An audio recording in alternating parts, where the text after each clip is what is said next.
देखो, जो कल वाक़या हुआ अशनूर का, जहाँ पे अशनूर ने कहा कि बिग बॉस हमें फुटेज दिखाइए, हमें जब आप फुटेज दिखाएंगे तभी टास्क आगे बढ़ेगा। गौरव ने कहा भी कि पहले टास्क कर लेते हैं, उसके बाद तू डिमांड कर लियो, लेकिन अशनूर का कहना था कि नहीं बिग बॉस मुझे फुटेज दिखाइए।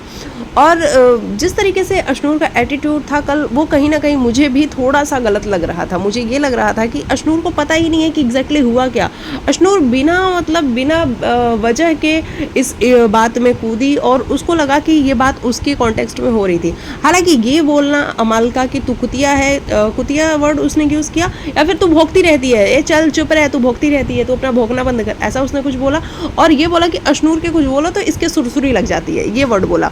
अब इस वर्ड को जिस तरीके से कुनिका मैम ने उसको एग्जीक्यूट किया, देखो कुनिका मैम को यहाँ करना ये था कि वो अगर अभिषेक अमाल ने ऐसा कुछ बोला भी तो कुनिका मैम ये बोलती कि मैंने सुना नहीं, अगर नहीं सुना तो। लेकिन जिस तरीके से कुनिका मैम ने उसको एग्जेजरेट करके और उसको बढ़ा चढ़ा करके बताया, वो अच्छा साउंड नहीं कर रहा था। और उसके बाद अशनूर बहुत एरोगेंटली नज़र आई, जो कि मुझे उसके पहले तक नहीं नज़र आई थी। अब इस पे जो है सलमान सर उसकी क्लास लगाते हुए आज नज़र आ रहे हैं कि अशनूर ये जो आपका तरीका था, आप एक एरोगेंट लेडी ही नज़र आ रही थी। आप कर क्या रही थी?